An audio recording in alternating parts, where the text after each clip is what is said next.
Water, the essence of life. We could not exist without it, and yet most people take it for granted.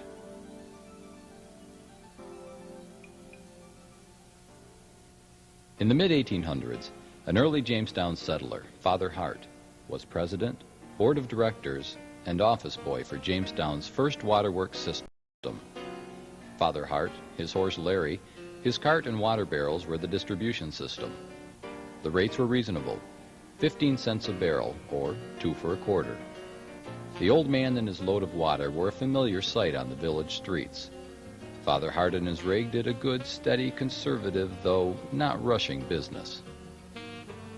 In September 1873, the trustees of the village of Jamestown called a meeting to vote on a proposition for a municipal waterworks, primarily to provide fire protection. $5,000 was appropriated to lay a small wooden pipeline comprised of hollowed-out logs from the Warner Dam up Main Street to 5th Street and down Main to Fenton Place. The pipe had plugs for hose attachment at convenient intervals. A pump was installed with a water wheel to drive it, and the waters of the outlet were to run the wheel, that is, when there was sufficient water. The newspaper of September 16, 1891, indicated that when the assistant fire chief ordered the waterworks turned on, it could not be done because there was not enough water in the creek to turn the wheel. In 1888, several townspeople, knowing of certain small, hand-driven wells of great volume near Levant, built a pumping station there, and for a number of years, it provided the city all of the groundwater that it needed. Today, the Water Division of Jamestown's Board of Public Utilities continues to extract groundwater from that same area, and together with water drawn from the Cassadaga Aquifer, provides this precious natural resource for close to 48,000 residents of the city of Jamestown, the villages of Lakewood, Falconer, and Celeron, and portions of the town of Ellicott and West Ellicott. The simplest definition of groundwater is water contained in saturated soil and rock below the surface of the earth. People sometimes believe that groundwater is water made by a mysterious process deep inside the earth. The real source of groundwater is precipitation in the form of rain, snow, or sleet. When rain falls to the surface of the ground, some of it, called runoff, drains directly into lakes and streams, and some soaks into the ground and becomes groundwater. The water soaks into the ground and moves slowly down gradient between grains of soil or in cracks in rock until it reaches a point where it can discharge at the surface, such as a lake, stream, or wetland, or until it is withdrawn from a well. It then becomes surface water again and evaporates into the atmosphere, to fall to the ground once more as precipitation. The groundwater that we use today may have traveled through the hydrologic cycle hundreds of thousands of times since the earth was formed. Aquifers, a term that literally means water bearer, are areas where groundwater exists in sufficient quantities to supply wells or springs. Aquifers store water in the spaces between particles of sand, gravel, soil, and rock, as well as cracks, pores, and channels in relatively solid rocks. Protected from evaporation and contaminants by layers of clay, Jamestown's 2 aquifers range from 60 feet to 120 feet underground. The system's groundwater can be drawn from 2 separate well fields, each totally independent of the other, and each source capable of supplying all of the community's needs. The Cassadaga Valley Aquifer has a watershed of 140 square miles, while the Conewango Aquifer has a watershed of 290 square miles. There are 4 wells that tap the Conewango Aquifer, and 7 wells that tap the Cassadaga Valley Aquifer. All the wells are artesian wells, which means the water is contained naturally under pressure in the aquifer. During the day, water is pumped from the ground and collected in a receiving tank at the Cassadaga well field. Precise amounts of chlorine and fluoride are added before the water is pumped to the 1,500,000 gallon Buffalo Street reservoir. From here, it is pumped directly out into the city's distribution system for delivery to area customers. If the water is needed for daily supply, it is used immediately. If not, it backfeeds into storage at the 10 million gallon English Hill Reservoir. located at the highest point in the city. Daytime water demands reduce the level of the English Hill Reservoir as well, which can also be replenished by direct pumping whenever needed, from the Conewango well field to the Clay Pond pump station. Usually this reservoir is filled during the night. The city's two underground reservoirs at English Street and Buffalo Streets can hold a total of 11,500,000 gallons of finished water. Above-ground storage tanks at the Cassadaga well field and Clay Pond pump station can each hold an additional 500,000 gallons. This gives the city a 2-day emergency supply. The system pumped just over 2.2 billion gallons of water in 1997, with an average daily pumpage of over 6 million gallons. Based on 1990 census figures, that's an average of 132 gallons pumped per day per person. Typical inline water pressure is 30 to 140 pounds per square inch, with an average in-main temperature of 50 to 55 degrees. There's a network of approximately 158 miles of iron pipe in the system, as well as 28 miles of mains, 1,250 hydrants, and nearly 15,000 metered services. This keeps water department employees busy connecting, disconnecting, reading meters, repairing leaks, and performing preventive maintenance. The utility is responsible for the water mains and establishing a service to each customer, usually at the curb. The water customer is responsible for the pipes from the curb into their home or business.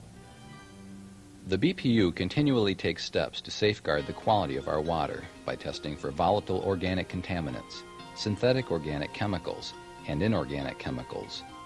Bacterial testing is performed at 60 sites each month. In 1992, the BPU began monitoring and testing its water for lead and copper levels, as prescribed by this nation's Clean Water Act.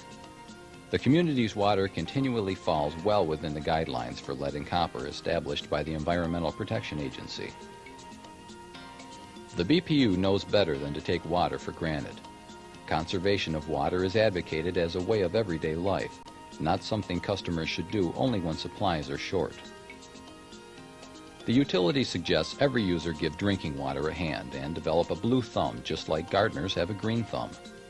In addition to maintaining an aggressive leak detection program, the utility advocates the use of low-flow shower heads and faucet aerators. Everyone is encouraged to pay close attention to all water usage. The BPU believes that the first drop of water is as important as the very last. Leaks can easily account for 10% of a water bill, and while faucet leaks are obvious, seldom used taps in the basement or outside the house should also be checked. Toilets are notorious for hidden leaks because they're seldom noticed unless the toilet runs after each flush. This chart shows how much water is wasted with different sized leaks. Even a small stream, 1/32 of an inch in diameter, can turn into a huge waster of water, 18,500 gallons in 3 months. Repairing leaks is usually far less expensive than allowing them to continue, especially when the leak is in a hot water tap and the cost of heating the water and disposing of the water are included. Contamination is the water department's worst nightmare. The BPU's water division protects the city's potable water supply from the possibility of contamination by guarding against backflow and eliminating cross connections. Backflow is the introduction of contaminated substances such as dirty water or chemicals into the closed drinking water system by either back pressure, back siphoning, or a reversal of the flow. The program requires the use of approved backflow prevention devices, which must be installed by all commercial and industrial customers, tested annually and maintained by the customer. Failure to comply may constitute grounds for discontinuing water services. To assure a high in-system water quality requires the Board of Public Utilities provide water that is free from disease-causing organisms and toxic materials, and is pleasing to the consumer in appearance, taste, and odor. Sand, corrosion products, and other solids have a tendency to settle in the pipeline, especially in dead ends or areas of low water consumption. These deposits can increase the cost of disinfection as well as reduce the carrying capacity of the pipe, thereby increasing pumping costs. It's natural for water pipes to rust, and many municipalities in the United States add rust-inhibiting chemicals to their water supply. The Jamestown BPU has a policy of adding as few chemicals as possible to our water supply. By flushing the entire water system twice a year, the BPU is able to avoid adding the rust-inhibiting chemicals many other cities use. A continual maintenance program has proven that by flushing the water distribution system at high velocities at least twice a year, most of the settled substances and discolored or stale water is removed. Flushing of the distribution system routinely occurs in the spring and fall, and is accomplished by fully opening hydrants and allowing the water to run. It takes about 10 days to 2 weeks to clean the entire system, which also allows the utility to achieve greater flows through the line. The flushing is performed during the night to minimize inconvenience to customers, while causing fewer customer complaints and being much safer. Flushing also provides a good opportunity for operators to perform valve and hydrant inspections for optimal fire protection. Occasionally, small areas of newly installed or repaired mains are disinfected and then flushed during the day before they're brought into service. Every water customer has an interior water meter, which, except in the case of malfunction, is considered the meter of record. Most customers also have a remote water reader outside their building, easily accessible by the meter reader. It registers a pulse from the inside meter to record water usage. Each inside meter should be read by a meter reader at least once a year. All the water meters in the system are scheduled to be replaced over the next few years. The owner should compare the reading of the inside meter to the reading of the exterior reader at least every 6 months to be sure the readings are the same. If they're not the same, the owner should notify the utility immediately. If the exterior reader is damaged, its readings may stop or lag behind that of the inside meter and not record water usage properly. 1994 brought the Board of Public Utilities statewide fame when it won the award and bragging rights for the best tasting water in New York State. After winning the regional contest that was conducted during National Drinking Water Week, competition progressed to the New York State Fair, where Jamestown's water won the taste-off and proved to the rest of the state what local residents have known for many years. Because our water supply is almost invisible in wells, tanks, reservoirs, and buried pipes, it's very easy to overlook the everyday effort that goes into providing every resident in this community with the finest, number one, calorie-free, pure and natural fluid replacement, water.